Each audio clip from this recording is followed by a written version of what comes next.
भारत लगातार चीन के खिलाफ सख्त कदम उठा रहा है। इसी कड़ी में जिस तरह से पाकिस्तान को चीन ने मदद मुहैया कराई, तमाम उसको हथियार दिए, इसे देखते हुए भारत अपने सशस्त्र बलों को और मजबूती दे रहा है। जानकारी सामने आ रही है कि रक्षा मंत्रालय सशस्त्र बलों को दिए जाने वाले सैन्य उपकरणों में चीन में निर्मित सामानों की पहचान कर रहा है। साथ ही डिफेंस सप्लाई चेन की खामियों के आकलन के लिए सैन्य उपकरणों की खरीद की बड़ी समीक्षा शुरू की जा रही है।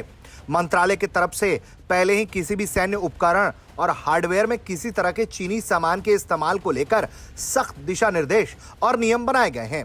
हालांकि कुछ कंपनियों की ओर से डिफेंस सप्लाई के लिए प्रोडक्ट बनाने में चीनी कलपुर्जों का इस्तेमाल हुआ, इसकी रिपोर्ट सामने आई। साल 2025 के रिफॉर्म की कड़ी के तौर पर रक्षा मंत्रालय स्वदेशी मटेरियल के दावे को जांचने, निर्भरता का पता लगाने, लागत और टेक्नोलॉजी ट्रांसफर की एक डिटेल्ड जांच करने के लिए किसी स्वतंत्र एजेंसी की नियुक्ति कर सकता है। रक्षा मंत्रालय को रिपोर्ट मिली है कि सैन्य उपकरणों की सप्लाई करने वाली कुछ कंपनियां अपने प्रोडक्ट के निर्माण में चीनी माल का इस्तेमाल करती हैं। साथ ही कुछ मामलों में यह सामान किसी तीसरे देश से भी मंगाया जाता है। इसकी वजह से भारत के एयर डिफेंस और एंटी ड्रोन सिस्टम को लेकर खासी सावधानी बरती जा रही है। ड्रोन्स के प्रोक्योरमेंट में खासा इस बात का ध्यान रखा जा रहा है कि उसमें कोई भी चीनी उत्पाद ना हो। हाल ही में एक कार्यक्रम में भी सेना डिजाइन ब्यूरो के एडीजी ने कहा था कि इस लक्ष्य पर जोर दिया जा रहा है कि सप्लायर से किसी भी चीनी सामान को फिल्टर किया जाए।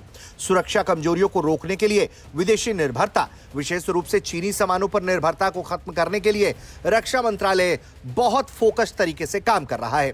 बीते कुछ सालों के दौरान सैन्य क्षमताओं को बढ़ाने की दिशा में भारत ने ऐतिहासिक काम किया है। भारत अब न सिर्फ अपने स्वदेशी सैन्य उपकरणों को मजबूत कर रहा है, बल्कि दुनिया भर के देशों को स्वदेशी सामान भी बेच रहा है। भारत अब अमेरिका और फ्रांस जैसे देशों के अलावा करीब 80 देशों को रक्षा उपकरण सप्लाई करता है। बीते 10 सालों में रक्षा उत्पादन 170% से ज्यादा बढ़ा है। भारत सैन्य उपकरणों के सबसे बड़े खरीदार अमेरिका, फ्रांस और आर्मेनिया जैसे देश है।